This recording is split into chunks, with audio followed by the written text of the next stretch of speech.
नमः शिवाय, ओम नमः शिवाय। शिव शंकर प्रसन्न हो।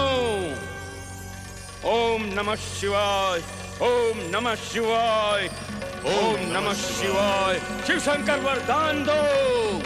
ओम नमः शिवाय। शिव शंकर दर्शन दो। ओम नमः शिवाय, ओम नमः शिवाय। शिव शंकर वरदान दो। शिव शंकर दर्शन दो।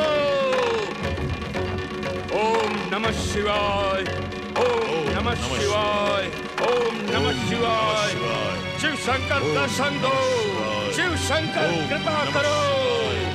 ओम नमः शिवाय, ओम नमः शिवाय। शिव शंकर दर्शन दो। शिव शंकर कृपा करो। मंगल मूर्ति, कैलाश आने से पहले तुमने स्वयं सिंधु पुत्र कमलासुर को देखा है। अब तुम ही बताओ, इस अधीर असुर को वरदान देना चाहिए अथवा नहीं?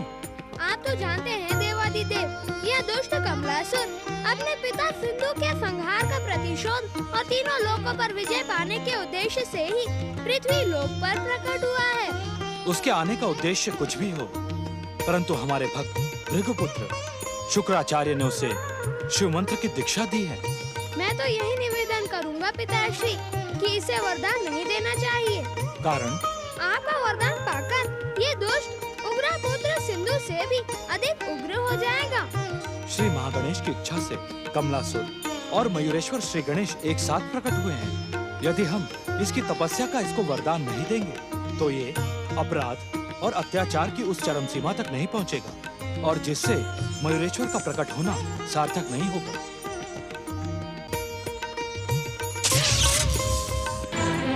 मैं तो पहले ही जानती थी कि तुम्हारे रोकने पर महादेव नहीं रुकेंगे। वे ना तो वरदान के परिणाम पर विचार करते हैं और न ही पात्र पर। तुम चिंता न करो माता, जो कुछ भी हो रहा है वह परम देव श्री महागणेश की इच्छा और देवादिदेव भगवान शिव के समर्थन से ही हो रहा है। मैं समझ गई गौरी पुत्र, मयूरेश्वर ने इस विशेष उद्देश्य के लिए ही पुनः अवतार धारण किया है, परंतु मैं संसार पर कमलासुर का अत्याचार स्वीकार नहीं करूंगी। ओम नमः शिवाय, ओम नमः शिवाय, ओम नमः शिवाय। महादेव प्रसन्न हो,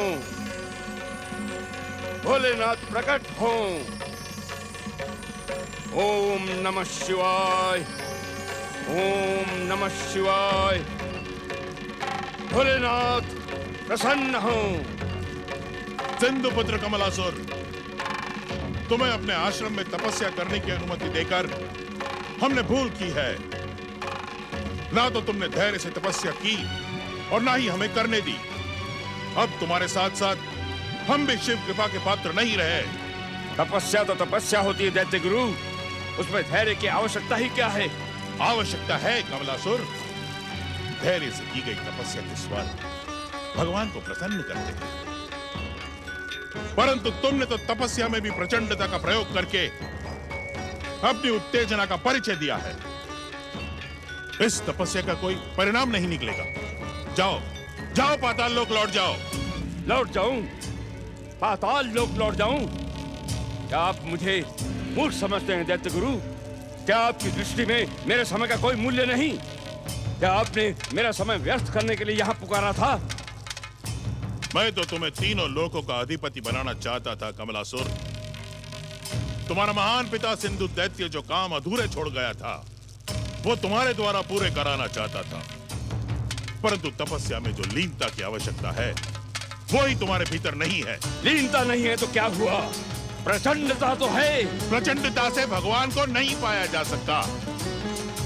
शिव शंकर तो प्रेम, शांति, ज्ञान, वैराग्य और कल्याण के स्वामी हैं। संहार के देवता भी तो हैं। संहार का रूप तो दुष्टों को दंडित करने वाला है। मैं भी तो अपने शत्रु दुष्ट देवताओं को दंडित करने के लिए ही उनका वरदान पाना चाहता हूँ। प्रतिशोध की भावना से की गई तपस्या कभी सफल नहीं होती। शिव शंकर कभी तुम्हारी तपस्या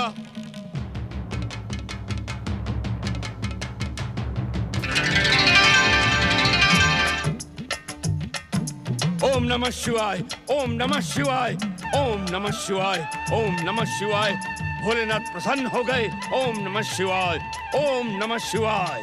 सिंधुपुत्र कमलासुर, तुम्हारी अधीरता के कारण तुम्हारी और शुक्राचार्य की तपस्या में ही नहीं, हमारे ध्यान में भी बाधा पड़ी है। शिव ध्यान में बाधा देकर तुम शिव कृपा के योग्य नहीं रहे। मैंने पहले भी तुम्हें सावधान किया था कमलासुर। जाओ, पाताल लोक लौट जाओ। नहीं दैत्य गुरु, भक्ति के विधान से नहीं, हम भक्त की भावना से प्रेम करते हैं। तपस्वी कमलासुर हमारे वरदान का अधिकारी बन गया है। आप धन्य हैं महादेव, आप वास्तव में भोलेनाथ हैं।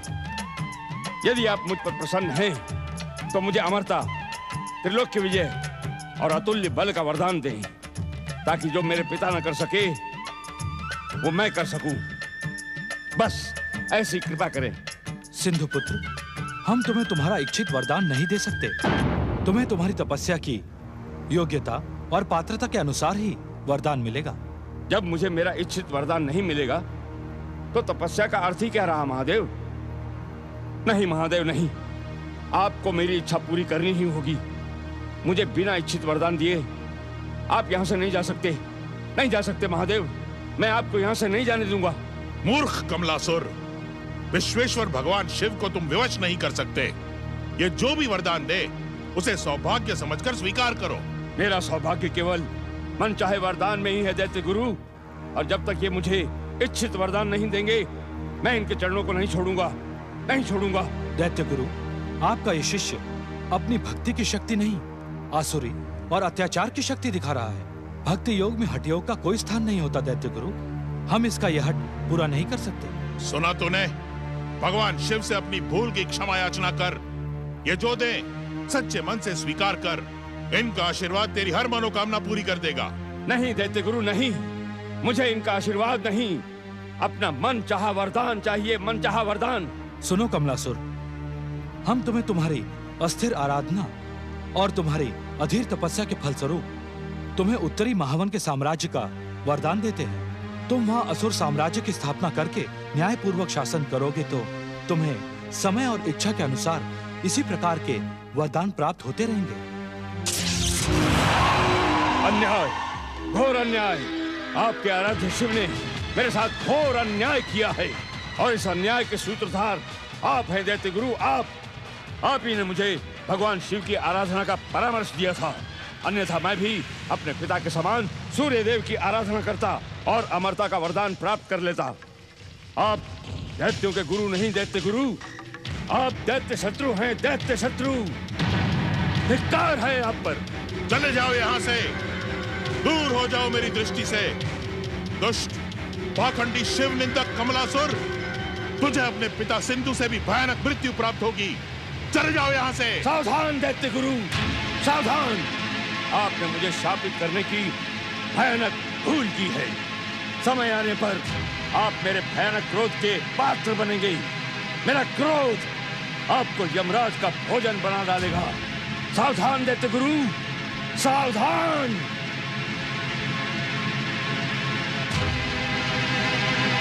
कमलासुर की चेतावनी ने दैत्य गुरु शुक्राचार्य को शिव भक्ति के और निकट कर दिया। उधर भगीरथ, प्रेमा देवी, सुलोचना और शिवदत्त के सत्संग प्रभाव से अंधे सदाशिव का भटकता हुआ मन भी श्री गणेश भक्ति में लीन होने लगा। नित्य के समान आज भी सदाशिव श्री गणेश भक्ति में लीन है। गणपते नमः। ओम गणपते नमः। ओम गणपते नमः। ओम गणपते नमः। ओम गणपते नमः। ओम गणपते नमः। ओम गणपते नमः। हे हर दिन पर विनय करने वाले विनायक श्री गणेश, मुझे जीवन में आपके चरणों के भक्ति के अतिरिक्त और कुछ नहीं चाहिए। हे विघ्नहर्ता, मेरे जीवन के विघ्नों को भी मैं आपकी कृपा समझकर सच्चे मन से स्वीकार करता हूं। मेरे मित्र भगीरथ के समान मुझे भी आपकी अटल भक्ति प्रदान करें। आपके दर्शनों के सिवा मुझे और कुछ नहीं चाहिए। यदि मुझ अंधे को आप प्रत्यक्ष दर्शन न दे सके तो तो स्वप्न में आकर ही मुझे दर्शन और आशीर्वाद दे। आशीर्वाद दे प्रभु, आशीर्वाद दे प्रभु।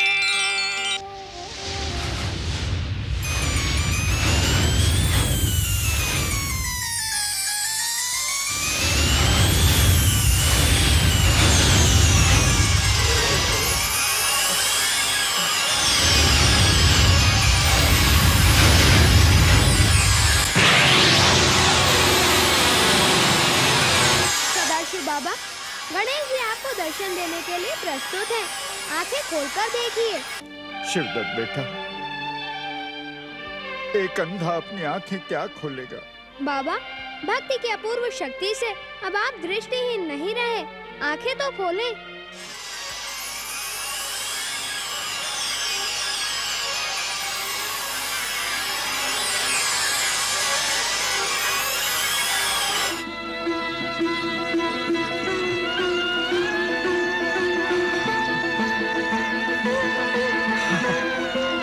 जय श्री गणेश।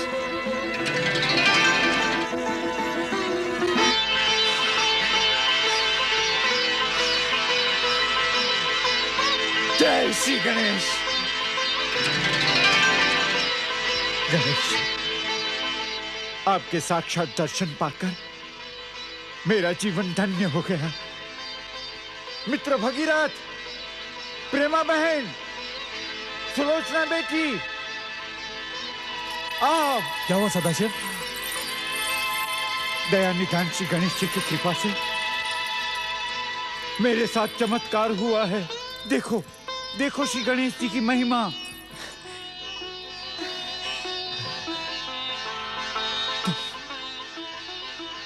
तुम भगीरथ हो ना? हाँ। तुम प्रेमा बहन, सुलोचना बेटी, मैं देख सकता हूं, पहचान सकता हूं हर रंगों को, इस प्रकृति को, अपने आराध्य देव श्री गणेश को। दयालु गणेश महाराज ने मेरी प्रार्थना सुन ली। इन अंधे नेत्रों में उन्होंने अपनी कृपा ज्योति भर दी। धन्य है श्री गणेश, धन्य है उनकी लीला। मंगल मूर्ति श्री गणेश की जय। मंगल मूर्ति श्री गणेश की जय। भगीरथ, मेरे मित्र, तुम्हारे ही कारण मुझे अपनी खोई हुई दृष्टि मिली है। मेरा जीवन धन्य हो। तुम्हारे इस उपकार का बदला मैं कैसे चुका पाऊंगा? मित्रता में बदले का कोई स्थान नहीं होता। मित्र, जैसे ही तुम्हारे हृदय में श्री गणेश की सच्ची भक्ति का उदय हुआ, वैसे ही तुम्हें श्री गणेश के दर्शन हो गए। सदाशिव बाबा, आपने मेरी बहन सुलोचना को देखा? देखा ना बाबा, मेरी बहन कितनी सुंदर है।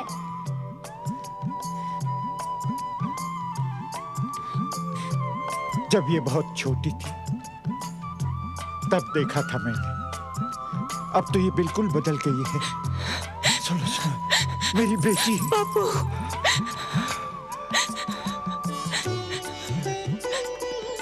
बाबा, आपको नहीं लगता कि मेरी सुलोचना दीदी को अब ब्याह करके अपने ससुराल चले जाना चाहिए? क्यों? तुम मुझे भगाना चाहते हो? भगाना नहीं दीदी, विदा करना चाहता हूँ। जब तुम्हारा ब्याह होगा तब मैं तुम्हारी डोली को तुम्हारे ससुराल तक पहुँचा कर आऊंगा। सुलोचना बेटी, अब तुम्हें अपने बाबा की चिंता भी नहीं होगी। सदाशिव भैया को श्री गणेश की कृपा से दृष्टि मिल गई है। आप सच कह रही हैं प्रेमा बहन जी। सदाशिव, अब ये शुभ कार्य शीघ्र ही संपन्न करना चाहिए। प्रेमा बहन जी, सुलोचना के लिए तुमने कोई... अब उसकी आवश्यकता नहीं है भगीरथ बाबा। किसकी? सुलोचना दीदी के वर का चुनाव करने की। क्यों?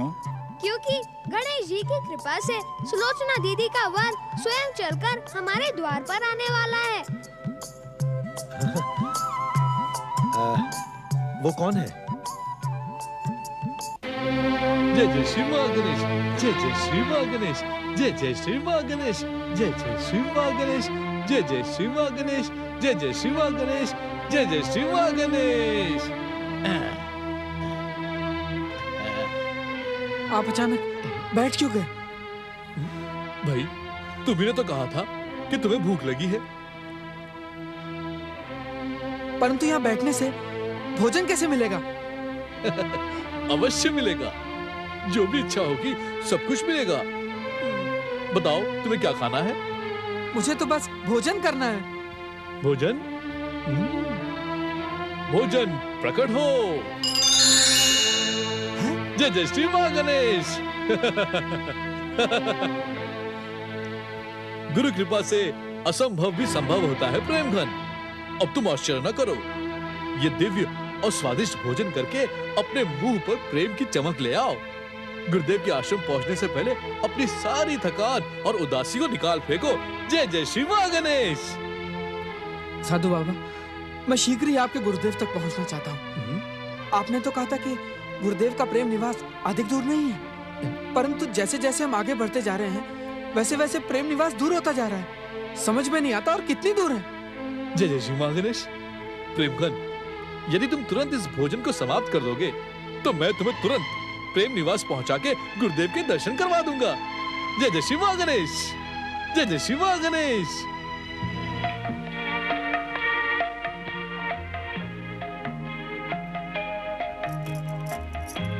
बधाई हो दीदी, बधाई हो। किस बात की बधाई दे रहे हो शिवदत्त? ये बात तो मुझसे क्यों पूछ रही हो दीदी? जब तुम बधाई दे रहे हो तो कारण भी तो तुम ही बताओगे ना। कारण तो तुम भी जानती हो दीदी, अन्यथा तुम्हारे मुख पर प्रसन्नता की ऐसी चमक न दिखाई पड़ती। मैं कुछ समझी नहीं। अब बोली न बनो दीदी। सदाशिव बाबा की दृष्टि लौट आई। क्या ये बात बधाई की नहीं है? हाँ भैया, गणेश महाराज की कृपा से बाबा की दृष्टि वापस लौट आई। इससे अधिक बधाई की बात और क्या हो सकती है? हो तो नहीं सकती दीदी, परंतु तुम तो कुछ और ही सोच रही थी। जानती हो, जिसके मन में जो भी कामना रहती है वह उसी को सोचता रहता है। शिवदत्त, तुम बहुत नटखट होते जा रहे हो। वैसे वो बात भी किसी बधाई से कम नहीं है दीदी। शिवदत्त, अब बाबा की चिंता तो तुम्हें रही नहीं। मैं तो तुम्हें इसी बात की बधाई दे रहा हूँ कि तुम्हारी चिंता का अंत हो गया। तुमने तो पहले ही कहा था ना कि तुम अपने अंधे बाबा को छोड़कर विवाह की बात भी नहीं सोच सकती। अब तो सोच सकती हो ना दीदी? अपनी बहन से ऐसी बातें करते तुझे लज्जा नहीं आती? मुझे क्यों आने लगी लाज? मैं तो तुम्हारा ब्याह कराने के लिए ही यहाँ रुका हूँ। शिवदत्त, मुझे अब यहाँ तुम्हारी सखियाँ तो है नहीं दीदी जो तुमसे छेड़खानी करें, इसीलिए मैं ही तुम्हारी सखी बन जाता हूँ। सखी नहीं, सखा। चलो सखा ही सही, परंतु आप तैयार हो जाओ। ब्याह के लिए तुम्हारे होने वाले पतिदेव अब शीघ्र ही द्वार पर पहुँचने वाले हैं। ये तुम क्या कह रहे हो भैया? गुरुदेव, गुरुदेव कहाँ हैं आप? मैं आपकी आज्ञा से प्रेमघन जी को ले आया हूँ। आप पधारे और इनकी कामना पूरी करें। अरे ये तो पहुँच गए। अभी आए शिष्य दयासुर।